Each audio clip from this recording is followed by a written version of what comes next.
Today, we're going to dive into part 2 of our cookie series. Whether you call them polvorones, Mexican wedding cookies, edible snowballs, Russian tea cakes, or even just a crumbly cookie, you won't mind this messy, sugary delight once you take your first bite. And to make it more accessible, we're going to make it vegan. So without further ado, let's go step by step.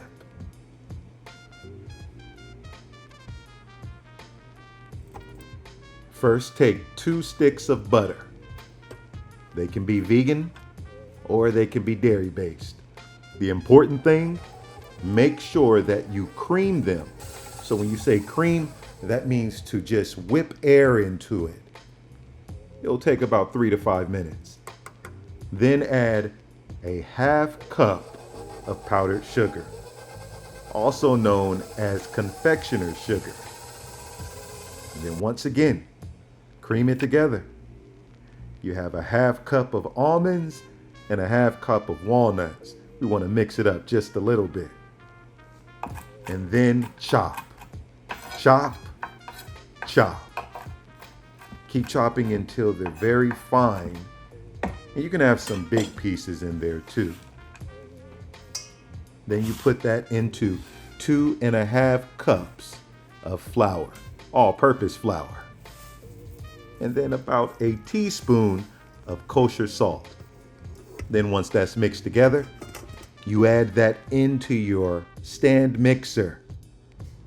And then you want to mix it until it is combined.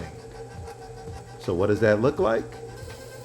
After about a minute, it gets a little crummy, so don't give up, because soon it'll come together just like this. Ah, beautiful. So now we can take this mixture and roll it into our snowball shape.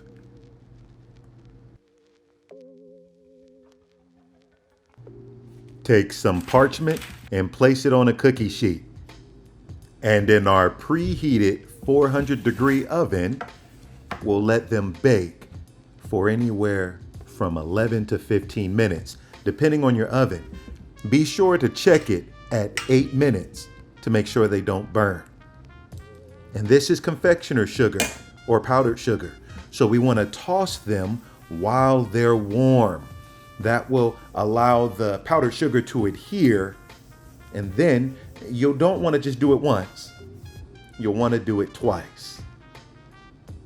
And then we get into our shaky B-roll. Aren't they beautiful? But you don't just dust them or toss them in powdered sugar once. No, you do it twice at least. I even did it 3 times just to make sure you get that patent pending snowball look. So we're seeing what it looks like on the outside.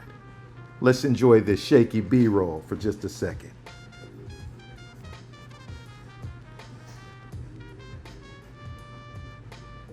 Good enough to eat.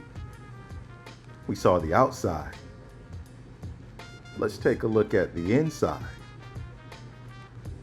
We want to make sure that we see the walnuts, the almonds, and you can use pecans if you like, or pecans, depending on what part of the country you're from. So you see that nice crunchy layer on the outside, but inside is tender and crumbly. You know, I really want to thank you all again for joining in the kitchen.